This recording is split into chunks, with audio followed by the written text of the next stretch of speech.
You're listening to Range Minded from Independence Indoor Shooting. Before we get started, I want to remind you to check us out on Facebook at facebook.com/rangemindedpodcast. This is episode 47, where we talk about the many different ways that you can get into the firearms industry and turn your hobby into a career, whatever your skills and specialties are. Plus, we talk a little bit about how the firearms industry is a little bit different than any other industry, and just how many different aspects there are to shooting and firearms as well. As always, thanks for listening to Range Minded, and we hope you enjoy episode 47, The Many Careers in the Firearm Industry. Hello and welcome to Range Minded, episode number 47, I want to say. I thought we stopped telling what episode it was. That was because we recorded like 5 at a time, and I had to cut it out when we said episode 43, when it was really like episode 45. Because you said episode 40. Yeah, so who knows? I might cut it out again, but hey, here we are, so. Right on. So I am Mark Long, and I am joined by... the great Steve Zimmerman. Yes, on location from Idaho Falls. And it is just the two of us right now because we have some news. Yeah, unfortunately, we have some news. Yeah, so Rick Kasner, our dear friend, founder of the podcast and instructor extraordinaire, has decided to move on to future endeavors. Yep, greener pastures, I guess I would say. And we're definitely going to miss him. We really liked Rick. I know there were some folks that kind of felt like he rubbed them the wrong way or vice versa, but Rick is an excellent man, and he's definitely going to get missed. Oh, yeah, he's definitely missed. It's not going to be the same without him. I thought he was a great instructor. And well, he still is a great instructor because I think he still is instructing, but I think he is making moves at this point to get out of the firearms industry and move on to the next phase of his career. Well, maybe not. Once you get, and I noticed this, and not that I'm completely out of the firearms industry, because I do not want to be out of the firearms industry. Right. Once you're in it, and I heard a guy named, maybe you know who Tom Gresham is. Of Gun Talk. Gun Talk. And if you guys want to hear some fantastic content, Tom's his podcast, or I guess it's actually a radio show, is pretty awesome. Anyway, he said once you're in the industry, it gets into your blood. The people in the industry are so amazing on a whole that you just don't want to leave the industry. You want to stick with it. And I can totally understand that now. Yeah, it seems like you keep your toes in the industry, or you leave for a second and then you come back and do something. So I think Ricky is going to be an instructor no matter what. He has that educator's mind and educator's patience, I think. And I know firearms are his passion. So he is, I think he's going to continue to do that as time goes on. But, he gets and to I hope be a little... he does. Yeah, me too. And I think he's going to be able to spend some more time with his family now because he was kind of living at the store, really. And you know what that's like. Oh, yes, I do. And he really, I think what he did, though, he poured his heart and soul into it, into the academy at Independence Indoor Shooting. And, I think he laid a great foundation off of which to build. So, yeah, I agree. He was the one who started the podcast, really. It's kind of funny because I originally sent in an application to volunteer at Independence because I, had been into shooting for a while and wanted to get a little bit more into the hobby, kind of get out of my comfort zone and develop my hobby a little bit more. And Ricky called me after I sent in my resume and he goes, you got a lot of broadcast experience and, we'd like to start a podcast. Is that something you'd be able to help with? And I go, yeah, I think we'd be able to do something. And, that was April of 2018. And it's been almost a year now since we started that. A year already. Almost a year. We're at about 10 months, I think, because it was the beginning of April when we started. So yeah, and I'm excited. I'm glad that it's still going. We want to keep this going as long as possible. In fact, while I'm thinking about this, we kind of changed the setup of how things sound. It may or may not sound different to the listeners, but it definitely sounds better for us right now on air. So yeah, obviously because Steve, you were in Idaho Falls and I am still here in Boise in the Treasure Valley. We have to employ some means of technology in order to make sure that we can actually record this and simultaneously and put a bunch of radio magic on it. So we're trying out something new with that. Hopefully it works out. We sound better to each other, but we may not sound as good to you. We'll find out at the end. And, if we sound terrible, make sure you send us an email about it or send us a Facebook message, podcast at iishooting.com, or you can find us at facebook.com/range-minded podcast and let us know there. So. Yeah, please do. But yeah, I think this sounds good for now. We're always trying to make it sound better for you and make it more entertaining. So, that's that little bit of housekeeping, I guess. But yeah, Ricky, he's welcome back at any time, I think too. Absolutely. I think he's got some stuff that he's taken care of and it's all good news. It's not like he's dead or anything. We're talking about him like, he once was, but he's still around. He's, spending more time with his family and moving on to the next stage in his career. So we wish him the best and we welcome him back anytime. Absolutely. So, but yeah, we're going to kind of just see where the podcast kind of goes from here. It's going to be kind of a free for all. I mean, we have some ideas what we want to talk about, but we're going to go in the weeds on purpose. Yeah, exactly. And we're going to have kind of a rotating third chair, I think. It may be us two every once in a while, but I think we've got a lot of interest of folks who want to be on the podcast with us. We got a long list of guests, a backlog of guests, I would say, that we need to have on. We'll be able to start getting those people on and getting more voices on the podcast, which I think is important as well. Yeah, we're excited to bring on. We're going to bring on some people inside the store, other employees of Independence, and hopefully industry-minded people, which we know is going to happen anyway. So, I think it'll go good. Yeah, I agree. And the other thing too is that we talk about different people from the store every time, pretty much every episode. We talk about John and we talk about Old Man Rob, or we talk about Bill or Leroy. And we've only had a handful of those people on. We were lucky enough to get Bill on a handful of times. We were lucky to get You hearing funny noises? A little bit, yeah. So I'll let you finish what your train of thought is, and then I'll tell you what's going on. Yeah. We were lucky to get Old Man Rob in here to talk about safes back a couple episodes ago. But we want to make sure that everybody knows, or rather we want to make sure that who we're talking about and kind of add to the cast of characters because, the podcast is obviously bigger than just us two and Independence is as well. So we want to make sure that we kind of include everybody with that. Yeah, absolutely. We want to, we felt when Mark and I were talking about this, we felt it was really important for the listeners to get a better perspective on where the employees and the instructors are. So you kind of have a connection when you show up into the store and you're like, hey, I think it'll be good all the way around. I think it'll be awesome. Yeah. And how could I forget Sarah? I feel bad now because we had Sarah on and she's a wonderful, wonderful soul. And we'll have her on again soon, actually. So, and we've got to get Jessica on and John on and, a lot of other folks that we've got a backlog of guests, like I said. So. Yeah, Sarah with an H. Sarah with an H. Yeah, she's great people. We've got to talk more about the independent woman a little bit, and we've got to get Jessica on, who's I think she is the Academy director now. So all good things. Good things indeed. Sorry. So what was that noise? What were all the noises that were happening? So I was in Boise this weekend. Yes. I had to, I have so many irons in the fire. I do all sorts of things. I was actually at a conference for some high school students over there. We did some filming and some editing to produce a little video for those guys. And I went to Trader Joe's on the way back. Yeah. And so I had my friend I was with, he's like, you got to try their ginger beer. It's so awesome. And I'm kind of, I have one brand of ginger beer that I really, really like. And, so I'm trying this one, and it's not bad. It's all right. Gotcha. Well, yeah. Was that your first time going to Trader Joe's? That is the very first time I've ever been to Trader Joe's. Oh Yes. man, you're missing out. You got to get one over there at the Idaho Falls. I wish they would, because it would be ridiculously busy.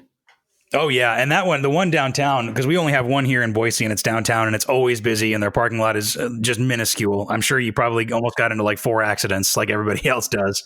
It was asinine. There were so many Priuses trying to park in those parking spots. It was ridiculous. Yeah, they need a parking garage just for the Trader Joe's, but they do have some phenomenal food, and they have. I like their pre-made meals. They're pretty inexpensive and they're pretty tasty, so that's a good thing. Yeah, I didn't know what to expect when I went in there, and I was pleasantly surprised. Sure. I've had some of their food before. Oh, okay. One of their well, I should say snacks, not food, snacks. One of the gals that used to work there, she'd always shop at Trader Joe's, and she brought me the peanut butter filled pretzels, and I've had their chips before, so I just bought what I knew, and I'm excited. Yeah, I like it. Right on. Yeah, my mom sent me a Valentine's Day care package because I'm not an adult, and she included their chocolate covered marshmallows, which were delicious. So thanks, Mom. Oh, I didn't see those there. Yeah, they're pretty good. Dark chocolate covered marshmallows at that, actually. So, but anyway, to get back into what we were going to talk about, we've talked about all these different people who work at Independence. We've talked to Adam Boyce. We've talked to Nick Hoffer. We've talked to a lot of different people in and around the firearms industry or working in an industry that has to do with firearms in one way or another. And what we haven't talked about is working in the firearms industry. And I thought that would be, or we thought that would be an appropriate topic, especially with, Ricky moving on to different things, and how difficult it can be when you turn a hobby into, or try to turn a hobby into a career for that matter. So. Yeah. And that's kind of a delicate thing, once you're trying to switch or when you make your hobby a profession, because you never want to get burned out on it. Like that's a major fear. Because then what do you do? If you don't like doing your hobby because you turn it into a job, you're stuffed. What are you going to do next? But with the firearms industry, for at least in my experience, I haven't got burned out doing it. I enjoy it way too much. Yeah, it's one of those things where I think it's and we've talked about where it's such a wide industry. There's so many different avenues that you can go down to work in the firearms industry, or at least around the firearms industry. And if you don't fit in one way or another, there's probably another avenue down which you can go to actually, get that kind of itch scratched to be in the firearms industry, Yes. And Chris, if you guys remember Chris from, episode a long time ago, Australia, Chris, I've tried to get him to come over stateside and he could easily be a rep or something with his personality. He's, it's just such a good community. It's not just an industry, it's a community. And it's awesome to be involved in it. Yeah, and I think that's what makes it different than any other hobby, because I think with some different hobbies that industries are based around, maybe whether that's music or anything else really. Music was just the first one that came to mind, but I think that there is there's some competitiveness and competition that people kind of get into that. But with the firearms industry, I think it's everybody kind of together, There's a unity that you really don't see in other kind of in industries, even in like the car business. If you're a car guy or whatever, and you sell cars, I think there's maybe some kind of competition there. Or any trade for that matter. I think there's maybe some competition there, but in the firearms industry, unless you actually are a competitive shooter, I don't think there's a lot of competition. Well, and even in the competitive industry, not that I haven't competed in national levels, but on the state level, sure, you got guys that are, they're shooting against you and they want to win, but that group of people they're just different. Like they'll lend you ammo, they'll lend you a gun, they'll get you into the sport. And I don't know how to explain it other than they're just family, right? They just want people to come into the community and enjoy the hobby as much as they do.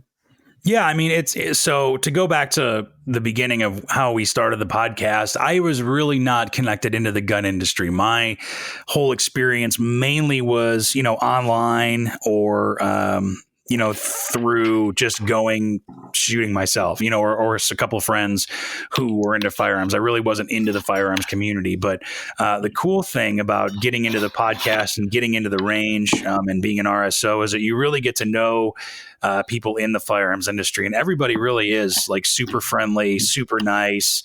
It's a camaraderie that I really haven't found anywhere else. Yeah, and it's really hard to explain. Like, so some people will know by coming into the store, coming into the range. Most of the patrons of the range, they're just awesome people. They're fun to be around, and it's a different level once you get into the industry. And I don't know how to explain it or how to quantify it. For the most part, and maybe it is the same. Maybe I could do a direct comparison. They want you to succeed. They want you to move forward. They really want to get the firearm sports back into the limelight that it used to be, before I was a kid. Sure. And everybody, it's really after the same goal. They want to make sure that we keep the constitutional rights on the forefront. That's a big deal to me, and I think everybody has a pretty good idea that is a big deal to me. And then there's the shooting sports side of it, and all the others. It's just awesome, and I love helping people, whether it be in the range or talking to people at SHOT Show. I was really blessed to be able to go to SHOT Show this year, and just network with some amazing people that really have even amazing stories of how they got to that level. Oh, yeah. And I think you touched on with education, helping people and educating people. I think that's one of the couple things that really unites all of the gun community. The other one being, protecting and preserving the Second Amendment, because, it's kind of like motorcycling. I mean, motorcycling is one of my hobbies, and it's not a ton of people who ride motorcycles compared to the amount of people who just drive cars, and so no matter what you ride, because you can get into Harley riders or crotch rocket riders or dirt bike riders or whatever, but everybody can kind of get behind start seeing motorcycles, and that motorcycles have the same rights as cars. And I think you can make an analogy to the firearms world where, whether you're an AR or an AK guy or a Colt, or a 1911 guy or a Glock guy or whatever, or a Taurus guy.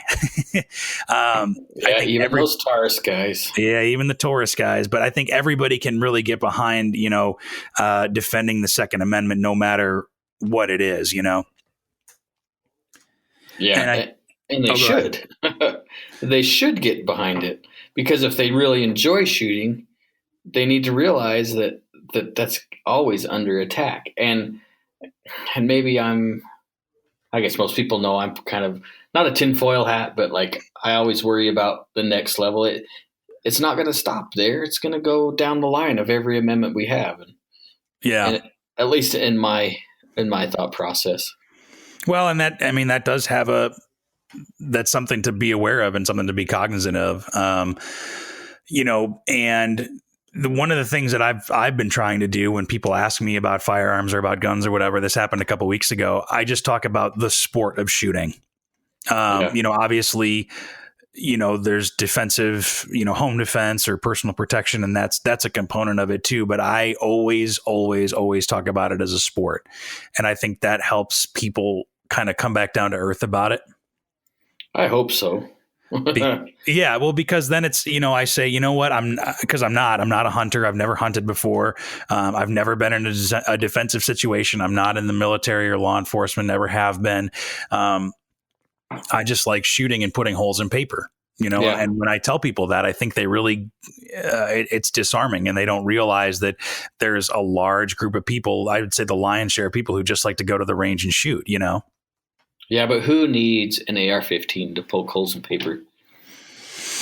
Well, that's where we get into the hunting aspect or the home defense aspect, And one of the things that I tell people too, in that regard, is that I think everybody, has the right to their own, home defense and security, however they want to. That's their own personal responsibility, and you take that into your own hands, and you can have the tools to defend yourself as much or as little as you want.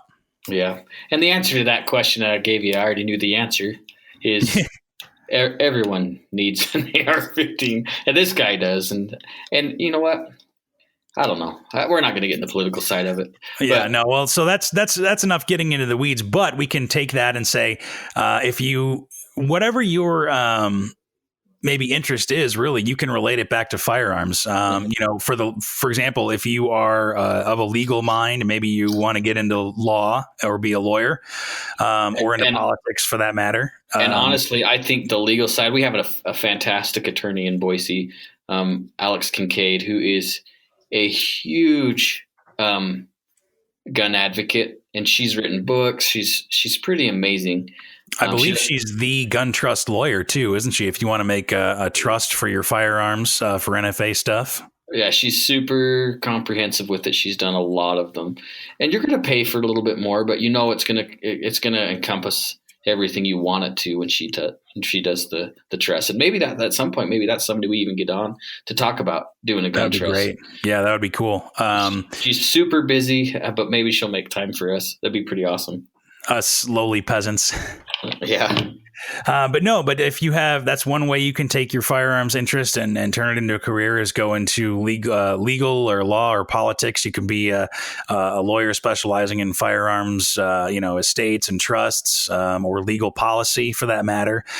Because like Steve said, the Second Amendment's always under attack, and having that knowledge of the law and being a lawyer, you can forward the Second Amendment you can move the Second Amendment forward, and do your part in that regard.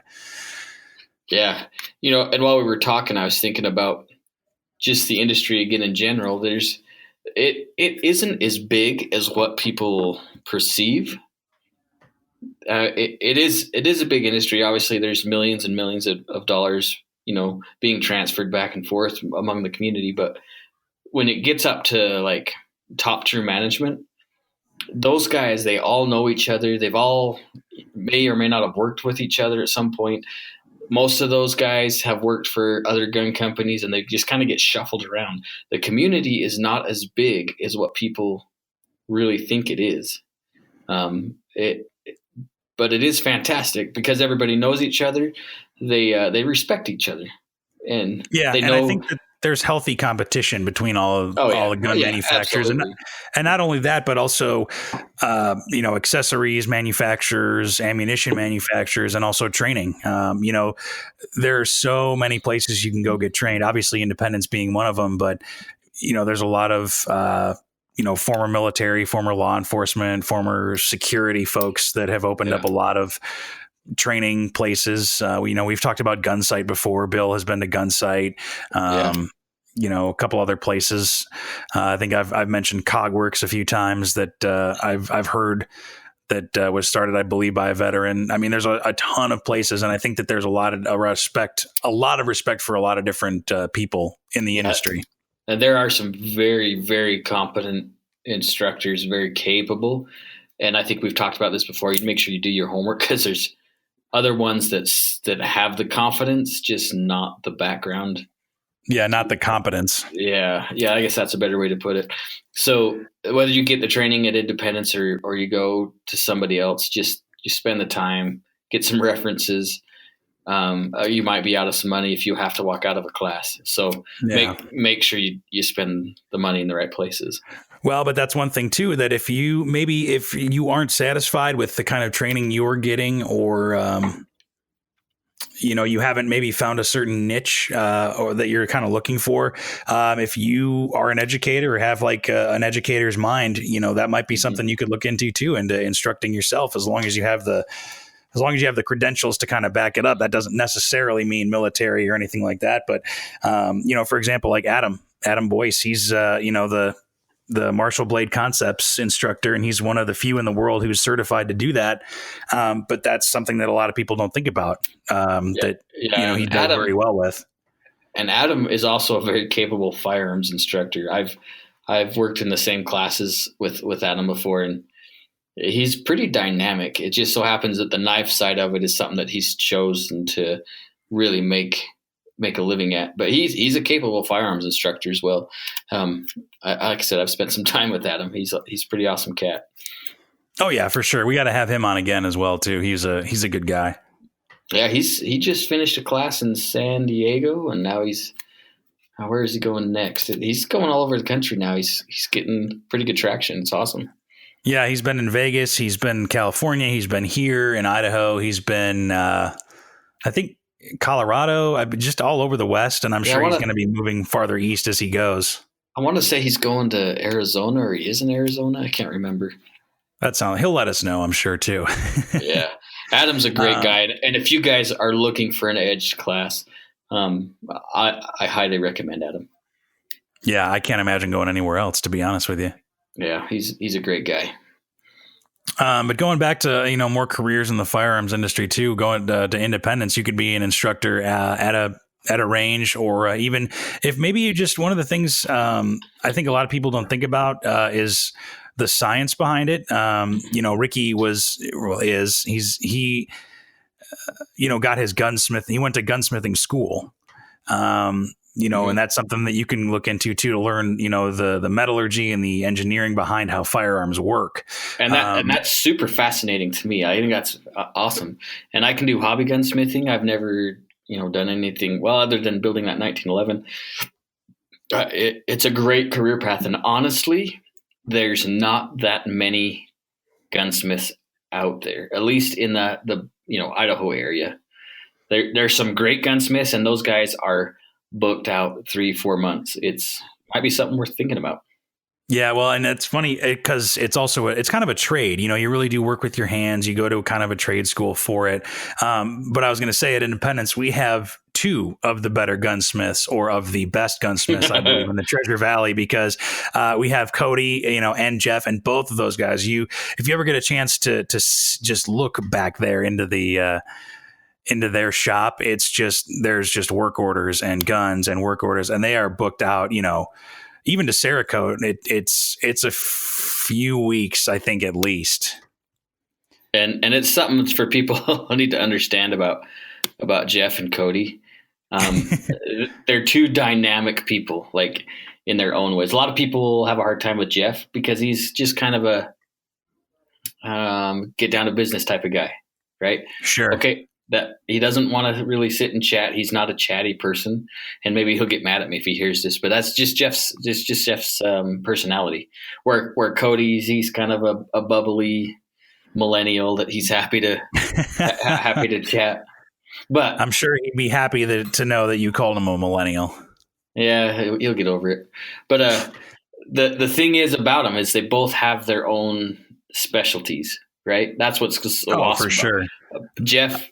Jeff is extremely intellectual, and if you guys knew his history and his occupational history, you'd understand what that sentence means. He is very smart, and he can figure stuff out.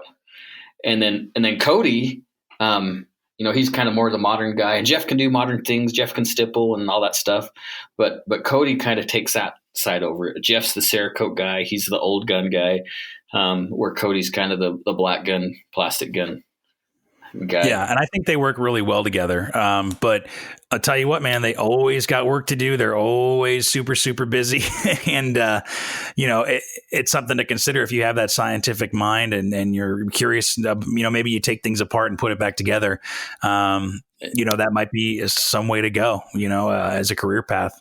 And that's what I'm saying. If it's something you guys are willing to do, if you want to do that as an occupation or even a hobby, it's definitely a path we're thinking about.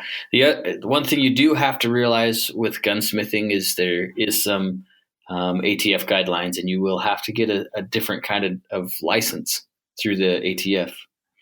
You can't just say, yeah, I'm a gunsmith. Well, once you take in a firearm, you have to have an acquisition and disposition book, and you have to have a specific level of an FFL. Yeah, you have to keep your books together. You have to be licensed, through the ATF, I believe.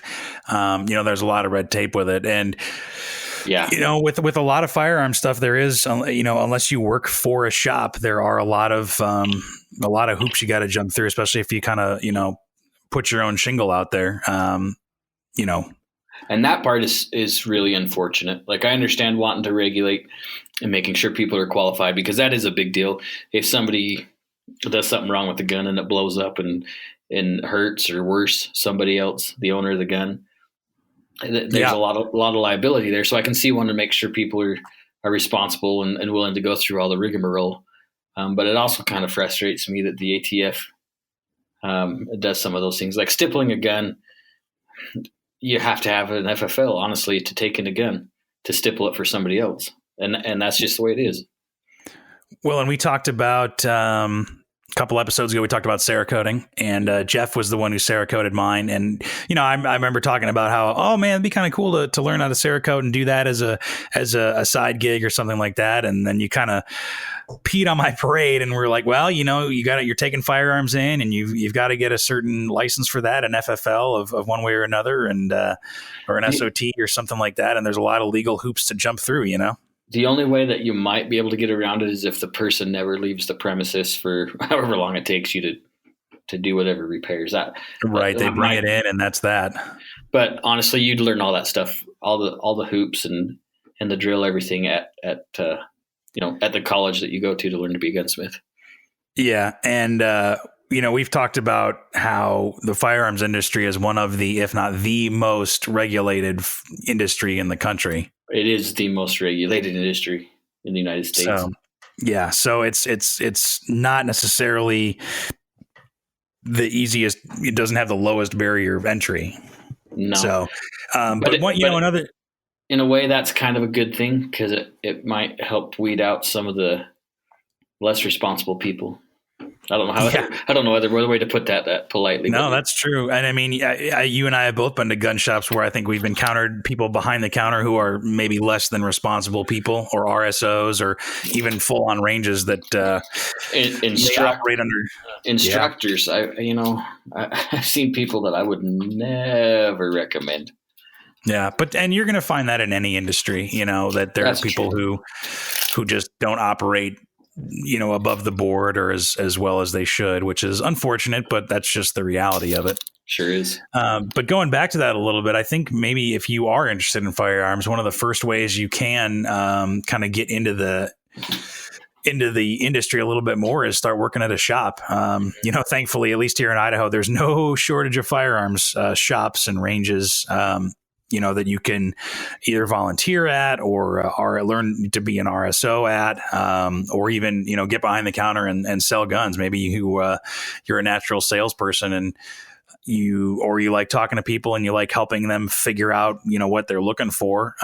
You can make some good money being a firearms salesman. And that's honestly why I started the volunteer program over at Independence, was I wanted to, and a lot of people think, well, I just want to get paid. Well, the reality is it doesn't happen that way all the time. And so when I wanted to create the volunteer program is to get people involved and to see, because some people might change their mind. They might get out there on the range and realize, whoa, this is not what I thought it would be. And I just want to shoot here. I don't want to have to work here. And so it gave them a chance without any kind of commitment to see what it was like. And honestly, we've hired a lot of volunteers over the time doing it. So. Yeah, you really find people that are passionate about it. I mean, that's how this whole podcast got started, and why RSO. And you really do learn very, very quickly, at least as an RSO, that there's a lot of responsibility. Not only when you're RSOing, but as an instructor, also even on the floor of a shop, if you're selling guns and maybe somebody comes in that you don't think should be, owning a gun, or that you just have a bad feeling about, even behind the counter of the range, we've talked about, it's unfortunate, but some people go to ranges and rent guns and use that to take their own lives. Yeah. And that is I'm straight up with the volunteers too when we talk about it, that's very well something they could see. And yeah, it's just part of the deal. And it's not something, and I'm not really joking about it or scoffing about it. It's just what it is. Yeah, it's unfortunate, but it's a reality. And I think we've all seen videos too of people even just being irresponsible on the range, and that ends in either tragedy or at best maybe a giant hole in the ceiling or a busted target, runner. Yeah.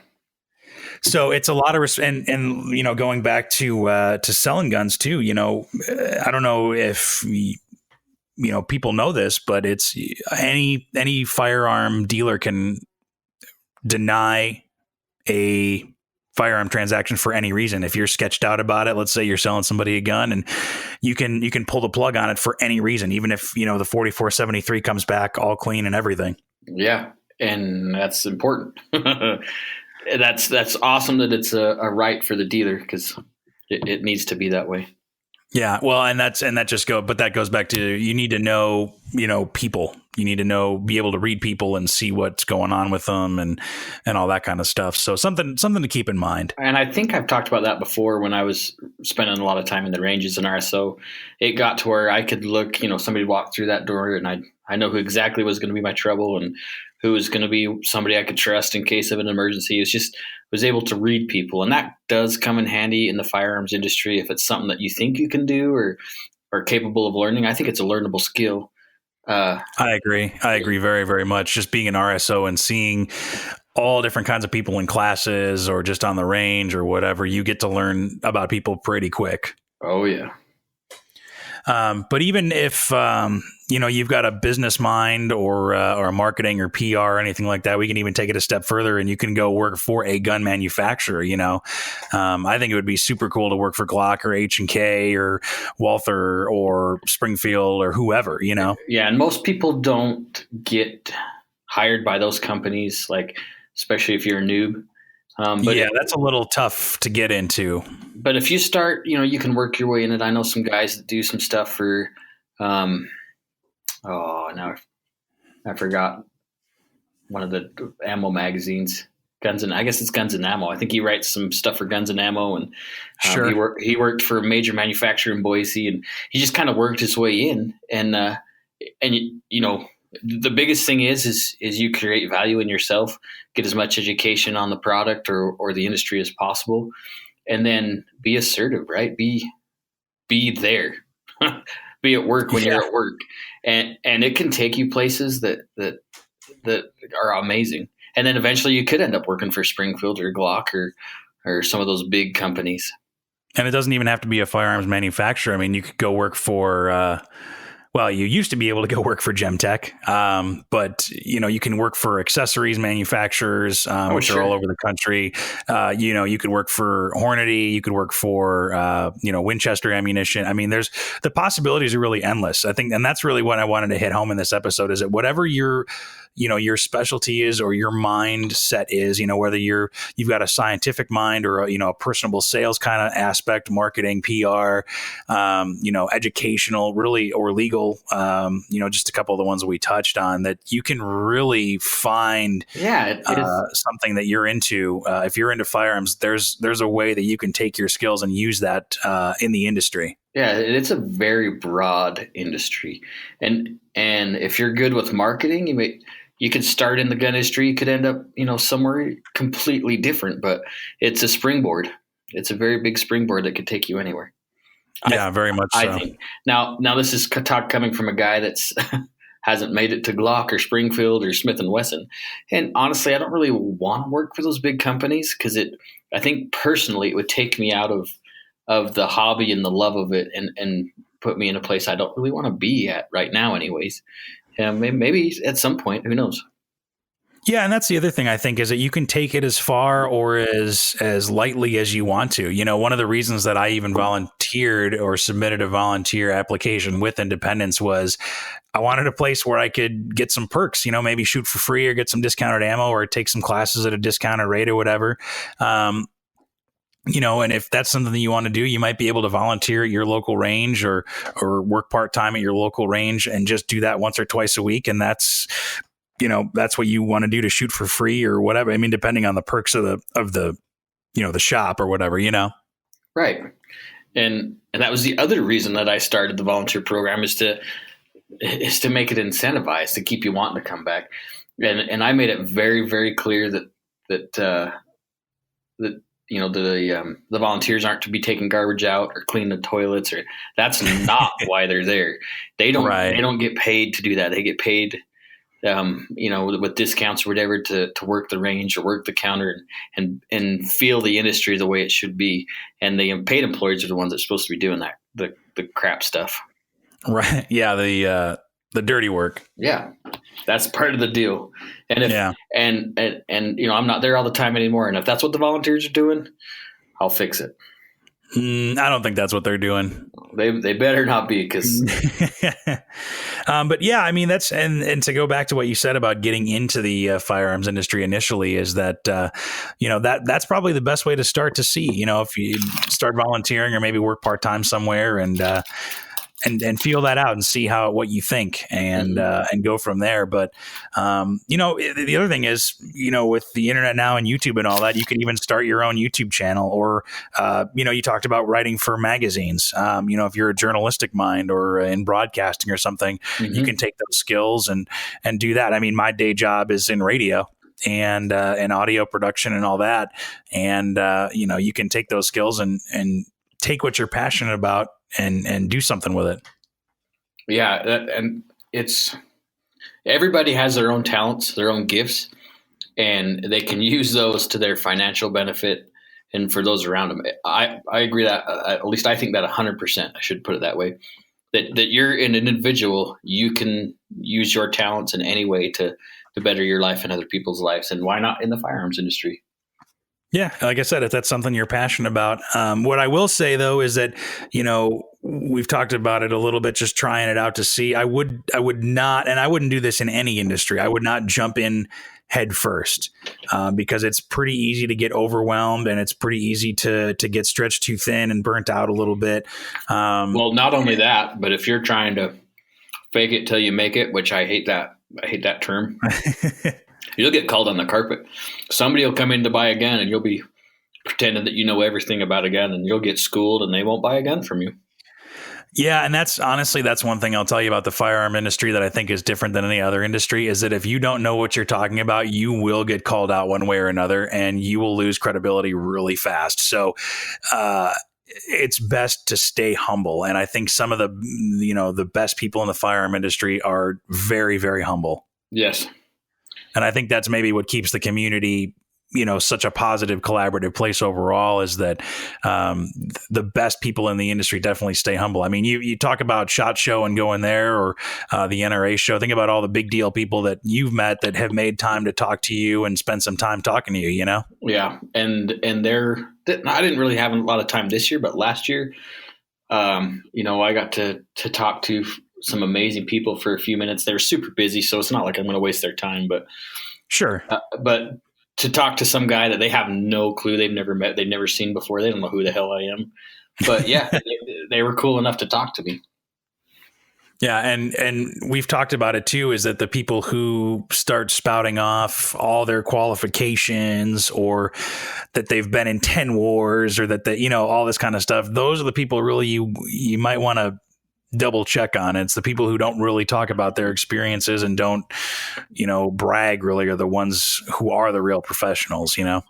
And I've actually met some people that I thought were full of crap. And I have some close friends that have been in the training industry a very long time, and they know a lot of people and they didn't know who this individual was. So I kind of poo-pooed them. But once I got to know them, I found out that they were legit. They're a little different. That's, their personality was a little bit different than mine. So I kind of thought they were just full of it, but so I've been humbled. I've been schooled. And yeah, it happens to everybody, I would say. Yeah. And that's another thing that, I think getting into the firearms industry or at least the firearms community is that there are so many different people from all different kinds of walks of life. And all different socioeconomic backgrounds, to use a politically correct term, which I know you love. Yeah. But there's all different kinds of people. Careful of who you appropriate.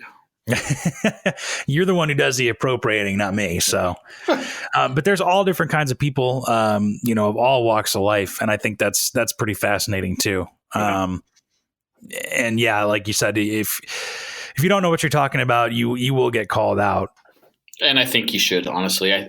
And I don't think you should take it personal. I think you should take it as excuse me. I think you should take it as a learning experience. Oh yeah, 100%. It's interesting. I don't think I've noticed that in many other industries because people will call you out to your face about it. And I may have been that person before. Oh, it's entertaining to watch on the sidelines, definitely for sure. So, one of the other things too that we didn't even talk about, in Idaho specifically is the hunting, long range shooting, kind of outdoorsman aspect of it. If that's something that you're into, obviously firearms fits into that aspect as well. Hunting's a huge thing all across the country, but it's huge here in Idaho, and huge across, all other parts of the country. And if that's something you're into as well, I mean, you can teach people how to hunt. You can teach hunter ed classes. I think Old Man Rob does that, right? Yep. And Sarah now too. Sarah just got certified. Yeah. Congratulations to Sarah. We'll have to ask her about that. And it's Idaho has a lot of long flat places and then some real deep woods. And so there's, when it comes to hunting, there's different ways to hunt, but you talked about long range. That's what made me think about it. There are some great long range competitions now that are out there, and they've been around for a little bit, but now you can buy an affordable gun that can reach out 1,800 yards, 2,000 yards, and you're not breaking the bank. And so it's really becoming more and more affordable to do that. And there's a lot of great people that can teach you how to do that. And yeah, that's one to go back to Aussie Chris. I mean, he's big into long range, and he can probably teach anybody just as well, Well, and Sarah's husband is a world-class long-range instructor. He's literally been all over the world teaching people how to shoot, and he is not that expensive. And you're getting a lot of information, and it's pretty awesome. Dennis is a pretty cool guy. Yeah, or if you talk to Ben over, who's at the shop every once in a while, he gave me a little bit of insight on long range shooting and all that accuracy. And it's just a whole nother world that I haven't even touched that, a lot of people are into. So, yeah. And, I'm not a long range guy. It doesn't mean I don't want to be. I've just never really spent the time to get there. I have a 308 that I can get out, I can get a mile with if I really wanted to, but it doesn't mean it's going to be super accurate and it's not going to hit hard, but I could at least get out there. Oh yeah, you can do it. And that's one of the things too about getting into the firearms industry, whether professionally or volunteer wise, or just being more involved. You really find out what you really do like. Most of my experience at Independence with training and everything has been with handguns. And I've really found out that I like long guns, I like ARs, and I like shotguns and that, but I actually really enjoy shooting handguns and shooting defensively or, any kind of practical shooting. I really enjoy that a lot. I think it's a lot of fun. You get to find what you enjoy and maybe what you want to learn more about and what you really want to get into, because like we said, there's such a broad range of things. But speaking of Idaho, actually, so I learned the other day that Idaho, we've talked about it before, how there's a ton of gun industries here, gun manufacturers all across the state. We're very fortunate to have that both in the Treasure Valley here in Boise, even out by you or up in Coeur d'Alene. There's a ton of awesome firearms related folks. Yeah, Idaho is a very gun friendly state right now. Yeah, so if you want to get into guns, move to Idaho because Idaho actually has more residents per capita working in the gun and ammunition manufacturing industry, according to Wallet Hub from 2018, believe it or not. Nice. For every 10,000 Idahoans, 40 people work in gun and ammo manufacturing. Wow. So that totals out to about 6,800 people, which is a lot if you think about it. I mean, that's fantastic. Yeah, and that's all just here in Idaho. Isn't that crazy? We need more. Gun companies need to move to Idaho. Yeah, they really do. And as there's more anti-gun legislation being pushed, I think we may see that more. I mean, Magpul went from Colorado to Washington or the other way around, or went to Texas. I can't remember what it was, but I think they went to Texas. They should have. I think they should have come to Idaho. They were thinking about moving to Utah, honestly, but I think that's where it was, but then they went. I think they went to Texas. I should know. Utah is another place actually that's surprisingly gun friendly. I think Idaho is Utah is one of those places that's going to be growing quickly, just like Idaho is. Just with not only with firearms and that kind of stuff, but with people. Yeah, I wish they'd like stay in Nevada and California. I'm gonna get in trouble for that. I don't know. It's good to it's good to see progress, but I hate to see a lot of people moving to the state at the same time. Well, I will say that we, even though that there's more people working per capita in the gun industry in Idaho than anywhere else, we've got some work to do in gun ownership. We're only the third in gun ownership per capita. We're gonna boost them numbers up. Yeah, those are rookie numbers, man. So we're third behind Alaska and Arkansas, believe it or not. Arkansas, really? Yeah, Alaska is number one at 61.7%, which makes sense if you think about it. You know, there's a lot of hunting and there's a lot of predators. Montana was higher than us. Arkansas is 57.9 and Idaho is 56.9. At least that's according to the 2018 numbers. Well, I'll believe it. So, but you know what else is interesting is that you look at the number of firearms industry jobs per capita by state, and you can tell where there's some really restrictive. I think the laws kind of are, what's the word? Curtailing? Correlating. Yeah, the laws correlate with the more restrictive laws correlate with the fewest industry jobs per capita because Rhode Island, New York, Delaware, Hawaii, and New Jersey are the bottom 5 with the fewest firearms industry jobs per capita. No, so you look at New York. Yeah, New York, horrible gun laws. Delaware, Hawaii, New Jersey, and Rhode Island. I mean, that's all.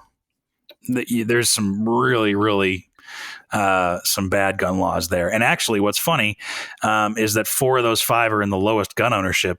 New Jersey, New York, Rhode Island, and Delaware have the lowest gun ownership per capita. So kind of makes sense. Those jerks.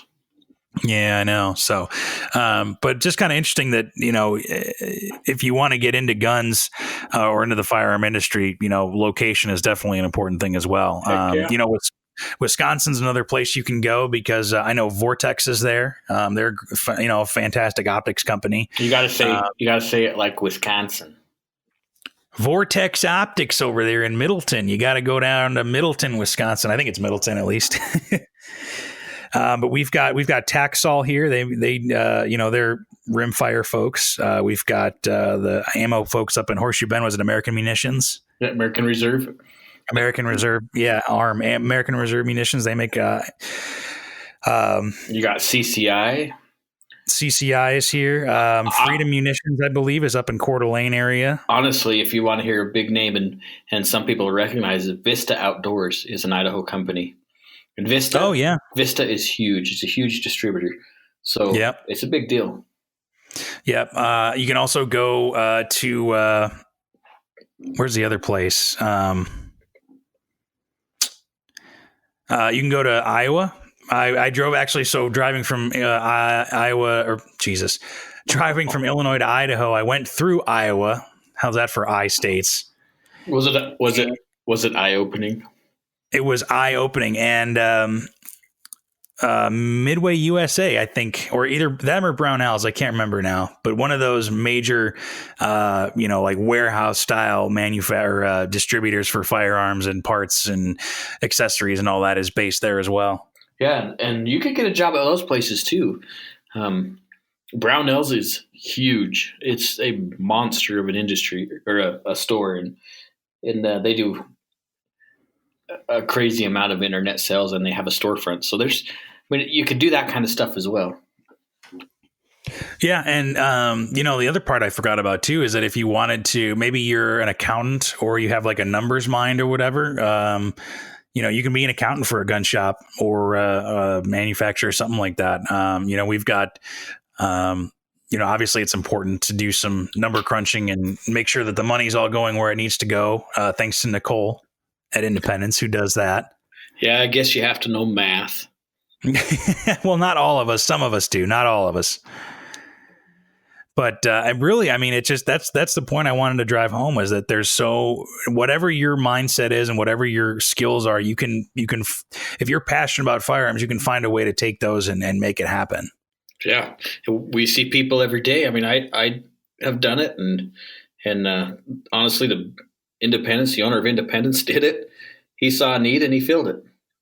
And yeah.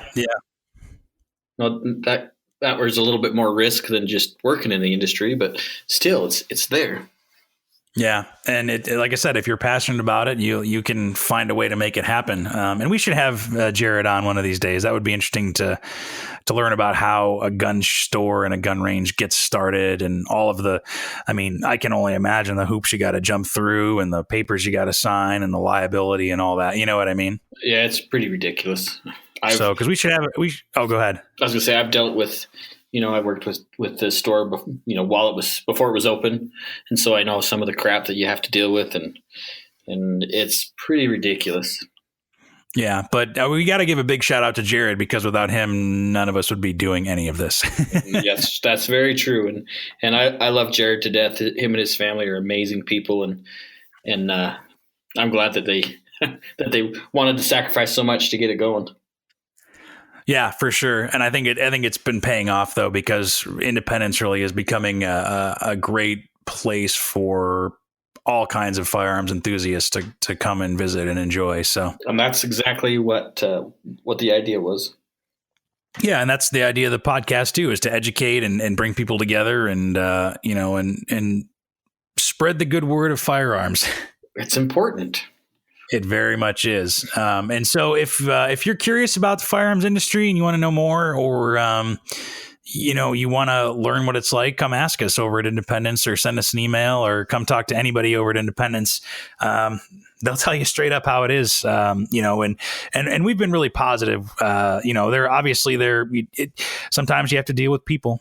And, we've touched on that a little bit, but that's a part of it too. Yeah, but there's no super secret club you got to join, or that doesn't exist. And hopefully you just got to be real, and you got to have a little bit of love for the industry. Yeah. And you can tell whether people are in it to be in it because they love it, or if they're in it to just milk it or make money or whatever, Yeah. That exists in any industry.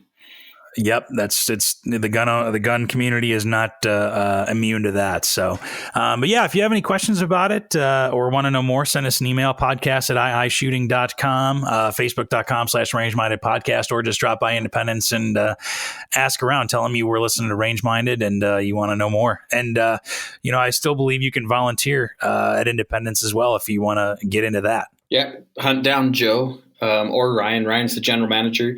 Joe kind of took my spot when I left as the range guy, so he can get you, signed up. And like I said, I think they've changed a little bit with the volunteer program, but not for the worse. So yeah, go check them out. Yeah. We want to thank you for listening to the podcast as well. Obviously things are changing and have changed a little bit, but I think it's going to get better as it goes along.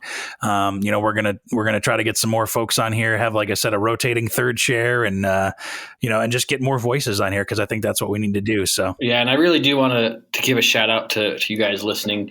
It really does mean a lot to us to have people that really, sacrifice or set aside their time to listen to us BS for an hour or so every episode. It means a lot. And so when we get emails or messages through Facebook or whatever, we take them serious, and we really want you guys to be satisfied with what you're listening to. So yeah, it still surprises me that there's more than one people who listen to us ramble on about this, that, and the other. Well, that's what we want. Yeah. So, but we really appreciate it, and we want to make it better for you as well. So, if you have an episode suggestion or some feedback or anything, Jessica has been no stranger to constructive criticism. So, giving us some pointers, which I appreciate. Jessica, why are you harder on us than anybody else? You know what? It's because that's the way she is. She don't give a damn. She's like the honey badger. Is that what you're saying? Oh, she is the honey badger, man.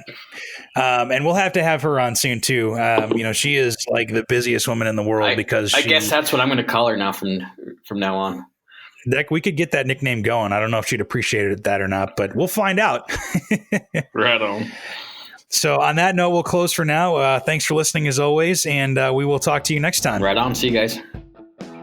Thanks for listening to Range Minded. Find us online at Range Minded Podcast on Facebook.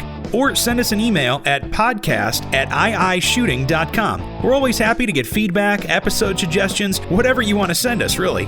And be sure to subscribe to us on Apple Podcasts, Google Podcasts, Stitcher, and pretty much wherever else you get your podcasts from. Thanks for listening, and we'll see you next time.